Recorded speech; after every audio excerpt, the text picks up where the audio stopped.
Reynolds Avenue was once known as the downtown North Charleston location, and now, many years later, it's being revitalized.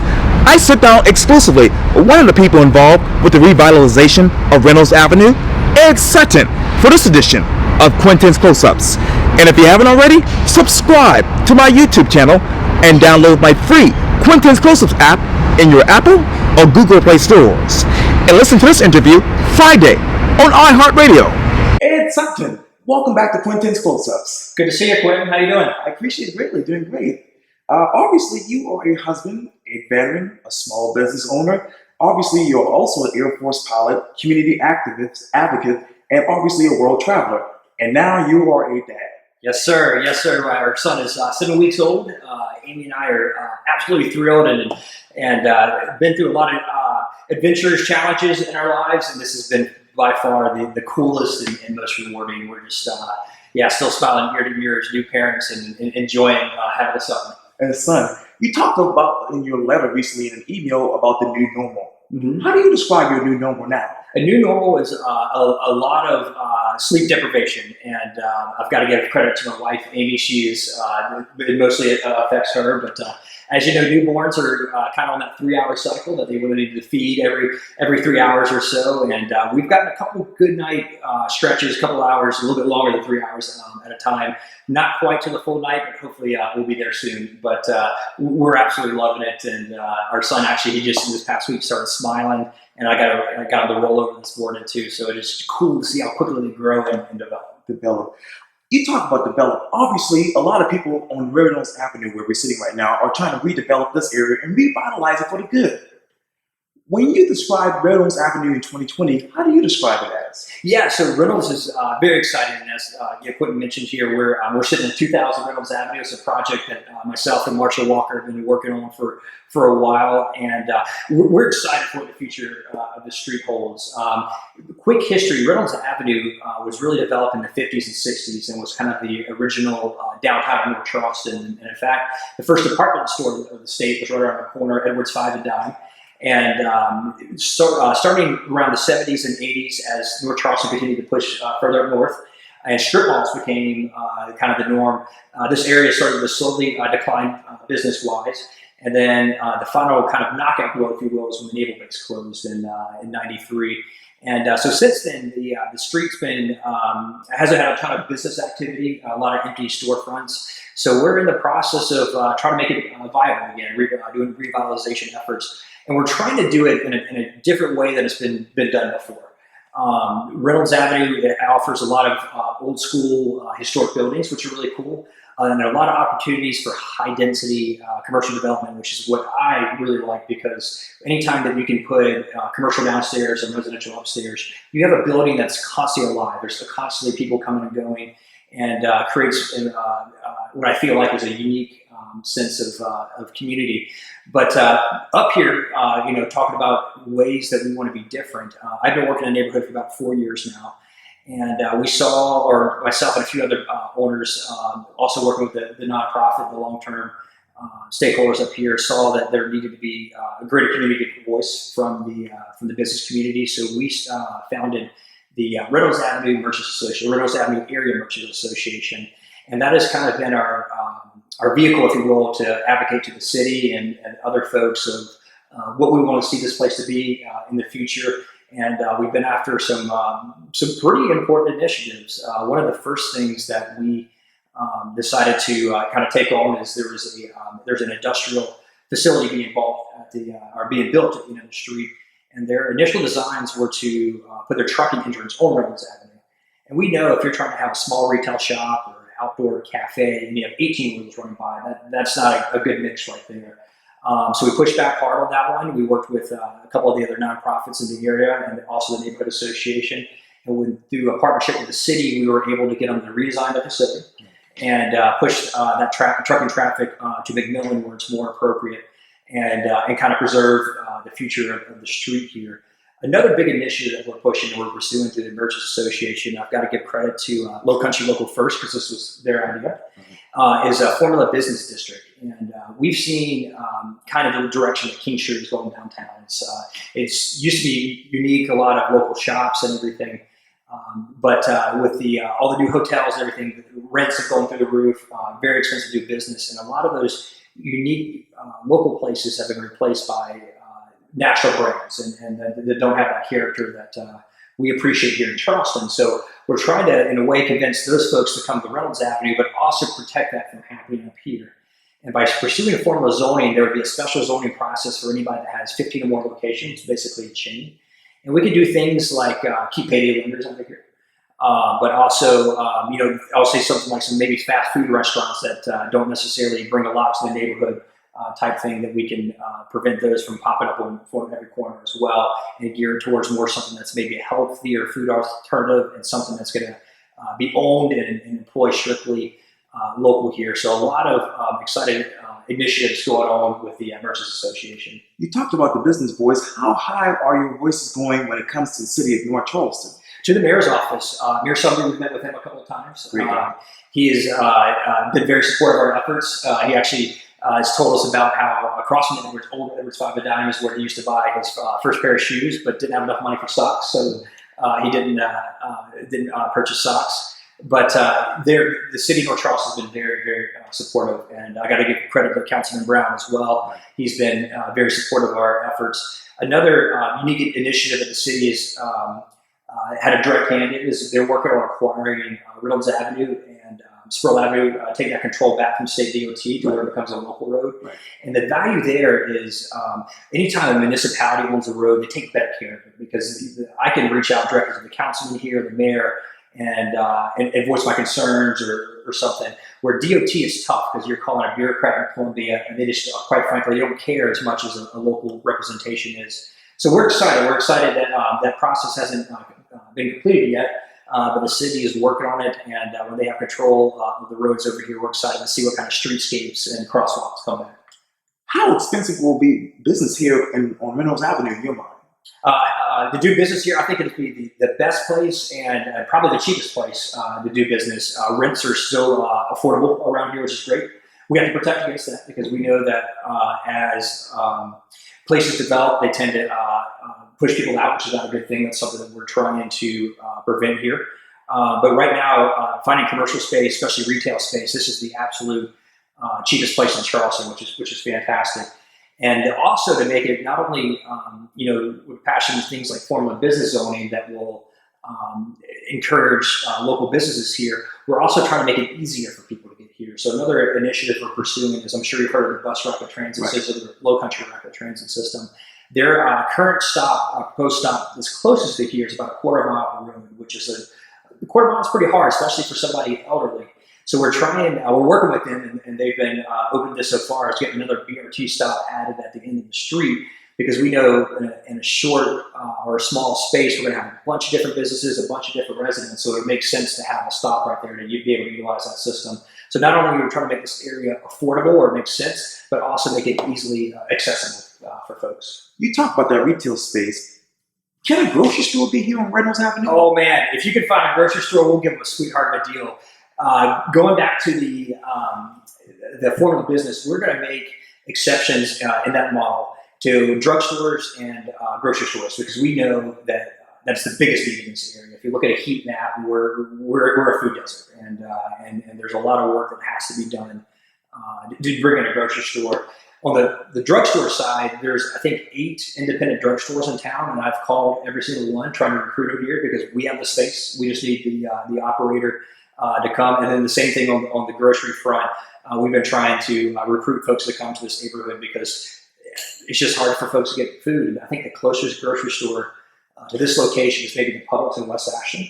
So you have to cross the Cosgrove Bridge, and if you don't have a car, then you're walking in lanes of traffic going down that very tiny center lane.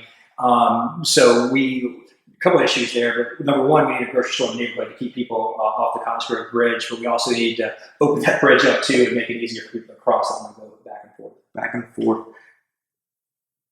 How will Reynolds Avenue look in the next 10 years in your mind? The next 10 years, hopefully we'll see more folks take on buildings like this. This was, for us, my group, this was about a 2-year process to put everything back together and do a full renovation here. And hopefully we'll keep the theme of that mixed use, high density going. Another initiative that we passed is a special parking district up here in the city. Again, Councilman Brown, thank you for your support of this. Up here, any future development, they've done away with the parking, which is incredible. Because a lot of times parking is wasted space, and especially if we're trying to encourage people to utilize the bus rapid transit system, we're not going to need quite as many parking spaces on here, and we want people to be able to build as much usable commercial or residential space on their property as well. So we're getting, again, kind of those old school style buildings. So the future, going back to your future question, I hope it's small businesses. I hope it's a diverse neighborhood. And I hope it's fun. We're working, this building, the intent here is to build, the parking lot is actually designed, the small one that we do have, to entertain, that we can bring a food truck out there, do a rodeo or a weekend market. But yeah, hopefully this place is a destination that people want to come and spend their Friday and Saturday afternoon and support local business. Local business. What local business are you recruiting right now? Great question. So anything, again, that's, I'll say, unique to Charleston, we're all about. I'll give you a couple examples of folks that have come here in the last couple of years. Desiree Hunter, she's also vice president of the Merchants Association. I'm very glad to have her. She's the owner of Low Country Lemonade, right. And she purchased a building up here and has renovated it. In addition to moving her business to the neighborhood, she has created a cantina for food trucks. So hopefully we'll have some more food trucks that will make this their permanent location in the neighborhood. Matt Bouchette, who is the owner of Choice Co., he bought our old gas station, and he has renovated that and now doing custom furniture out there, which is really cool to see. And then Emily Cox with eCox Creative has brought her female architect firm up here, and also has a co-working space in our space as well. So those are three perfect examples of folks that we want to see in this neighborhood. Let me get back to the email you sent earlier. You said this, obviously, quote, on November 23rd, Amy and I welcomed our first child into the world, Edward C. Sutton III, aka Trip. With Trip being home as Amy and I are settled into a new normal, I can't help but feel a renewed sense of hope for the future of our community, state, and country. This is Quintin's Close-Ups. Yeah. I got to ask about politics. Absolutely. I love talking. So I think what you're alluding to is I wear a lot of different hats in the community. I'm the leader of the Merchants Association for Reynolds Avenue here. I own a small business. I've been an Air Force pilot for the last 14 years. I was active duty for 9, and I've been still flying in the reserves.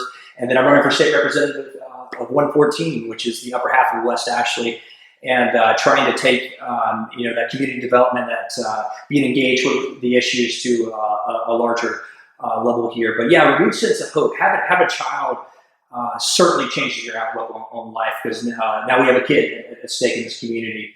And we know our education system's hurting, and he's going to be going through, I'm a product of the public education system, I believe you are as well. And our son will soon, in 5 years, maybe 4 years' time, be entering that education system. But a big part of that too is focus on legacy, because at some point we're going to hand this community off to our children, and I want to be able to look back and say that we did good, that we pursued the right efforts, we cared about our fellow neighbor, not only to cement what we brought to the table, but also to set the example for our children. So when we hand them the reins, that they're set up for success and will continue that mission. Let me reread that. I can't help but feel a renewed sense of hope for the future of our community, state, and country. Where's your renewed sense of hope when it comes to District 114? Yeah, so issues in 114, there's a number of them. I mentioned the education front. There's certainly a lot that we need to do to take care of our teachers and make that a long-term. We're losing a lot in the classroom. I think last year, 5,500 teachers left the classroom not to return, which is not a good thing at all. So there's a number of different things that we could do between teacher pay, benefits, limiting classroom sizes, and also giving them more say over the curriculum to help stabilize our schools and making sure that teachers stay in there long term. But infrastructure is a huge one. I briefly mentioned the Cosgrove Bridge that spans the district I'm running for, as well as North Charleston. And that's a 70-year-old bridge, and it's getting close to the end of its life term. So we've got to start talking about what the future of the Cosgrove Bridge looks like. And certainly anything in that conversation, we have to have ways for folks on bicycles or foot to be able to get across there where they're not in lanes of traffic. And personally, I think the Ravenel Bridge has been a huge success. And I think when we look towards future infrastructure projects, we can design something cool that could be the icon, if you will, of West Ashley, something that's unique in its design, has, like I already mentioned, pedestrian access, maybe a bus rapid transit lane across the bridge, and then also expand the park underneath the bridge and make that a cool, destination place as well. So infrastructure done right brings the community out, because we see every day we drive across the Ravenel, that bridge is full of people, and there's no reason the Cosgrove Bridge couldn't be the icon of West Ashley. Where is the infrastructure for District 114 now? It's about 20 years behind. The answer to that question, oversimplified. 61 is another big concern, and how we tackle that going forward. And we know the limitations. The limitations, we're not going wider on 61 because it's a historic highway. We have the trees there, and they need to be protected. So a number of different things is finding. I think efficiency is the name of the game here. Trying to find options where, again, I'll kick it back. Maybe a future spur of the bus rapid transit system will run up 61, and that way, that bus has a 60-seat capacity. Assuming that even if it's just half full, every time it runs, it's 30 more cars you're taking off the road in either direction, which would be absolutely fantastic. And then also the flooding. I'll transition over to that as well. Of Church Creek, we know that temperatures are continuing to rise, so therefore we're going to have more flooding events. And we've got to redo the drainage. We have to, maintain what we have, making sure all the outflows are constantly clean. But we need a big project to take care of Church Creek, because that flooding, quite frankly, it's not getting better until we pursue some bold action. Two questions. You talked obviously about the flooding. Obviously, the city of Charleston and the city council just passed recommendations from the Dutch dialogues. Mm-hmm. In those recommendations, which one of those recommendations, that is, would you endorse? There's a number of them that I'm certainly a fan of. One of the recommendations was areas that have consistent flooding, turn those into passive parks and prevent any kind of future development there, because we have the data. We know that areas could continue every time there's a major rain event to flood. So why not make it a park, so we're not impacting people's homes and constantly have to do a home there. But also, one of the things I like the most that came out of the report is making water work for you and utilizing that in sand, because we're not going to turn off the spigot is not an option. We know these flooding events are going to continue to come. So figuring out how we build or design and build resilient landscapes that can funnel that water away from places of population and then back into our rivers and expand those drainage systems. Let me go back to obviously Highway 61. Right now, Ed, how much confidence do you have in the Department of Transportation of this project? I'm not one that I don't like to beat up on DOT. There are certainly ways that there are certainly areas that I disagree with them on. And I'll just say, I'll give them credit with this. One of the things when they passed the penny gas tax, somebody snuck something in there, and this is where you have to look out. You have to read every page of legislation, but somebody snuck something in there that they were not allowed to hire any additional staff, despite giving them all this extra money for these projects. So they're really understaffed up there for what they've been tasked to do, which is unfortunate, and I'm not sure why that was stuck into the penny gas tax legislation. But DOT, they probably the biggest thing I would encourage them is be community partners between residents, nonprofits, community leaders. There's a lot of people that may have better ideas than what DOT has, and they might and coming to the table, coming to the community meetings and hearing this out, I think will, one, help prevent duplication of effort, but also build things that the community wants to see versus somebody in Columbia just sketches something on the table and goes, here you go, Charleston, this is yours, without any community input. We've got to work together is the big thing with DOT. And how much input do you want from the community in regards to Highway 61? I think that should be community driven because the folks that drive and spend their time on that road every day should be leading the charge for what happens there, because they are the biggest stakeholders in that highway. And you talk about, obviously, recommendations. Let me go to the Charleston Post Inquiry, because Governor Master proposes expanding Field Day 4K statewide in new South Carolina plan. What recommendations would you adopt from the governor's plan if you were a state representative right now? So I'm a huge fan of universal 4K, and there's been a lot of recent studies showing that 1 to 4 year group or age group in life is so incredibly important to have development, educational development, because if they come to kindergarten unprepared, then you're spending the rest of the time trying to catch up. So I'm 100% behind universal 4K. One of the things that we have to look out for and be cautious with is if that is primarily, or those funds are primarily directed towards private enterprise, because a lot of times when they do, private, you leave people behind, and especially low-income communities get left behind in the private enterprise because they're handed a voucher, and usually those vouchers are good for probably only 50, maybe even less, to the total cost of that universal 4K. And a lot of families don't have that extra amount of funds to make up the difference there. So I think universal 4K should be a public, something that we include our public school system and not be a private enterprise. But universal 4K is absolutely something we should be after. How should the state make up for that difference? As far as funding source and everything, well, the good news is the money's there. The money is on the table. We have about a $2 billion surplus right now, which is absolutely great. There's been some folks up there that are pushing. They want to do these $50 gimmick rebate checks again. And I think that is the dumbest idea I've heard of. I was not very happy. Actually, my $50 rebate check, I donated down to a reading intervention program. Yeah. That surplus money needs to go to either our education system or our pension system. Forget about gimmick rebate checks. That does our community no good. Is Governor McMaster's pressure on senators to pass the fetal heartbeat or abortion ban no good in your mind? So the fetal heartbeat, the Senate has come out and said that they don't have the votes for it. And the problem, with those initiatives is that's something that the session, if they get drugged down the road, or the legislature, they'll spend half the session arguing over that, and nothing else will get done. So hopefully, cooler heads are prevailing up there and realizing that, hey, this isn't going to happen, and we can actually work on some things like flooding, education in our state, the things that touch us everyday life, and not get distracted by just a single issue. How do you look at the Charleston County School Board now and the school district as a father and a small business owner and a potential candidate, well, obviously state politician? Sure. The biggest thing I would say, that's been getting a lot of traction in the news about what's all the changes that are coming forward with the school board. Some are good, some I certainly support. Other ones I've got kind of my question face on a little bit, like what is driving this? Why is this the case? But probably the biggest thing I'll say to the school board, the communication piece, and similar to DOT needs to improve, because they're, particularly in West Ashley and where I focus, paying attention to the school system, a lot of families were confused and don't feel like the initiatives that they're pursuing were communicated well. So that's the biggest thing, is increasing communication of what we're pursuing school board wise.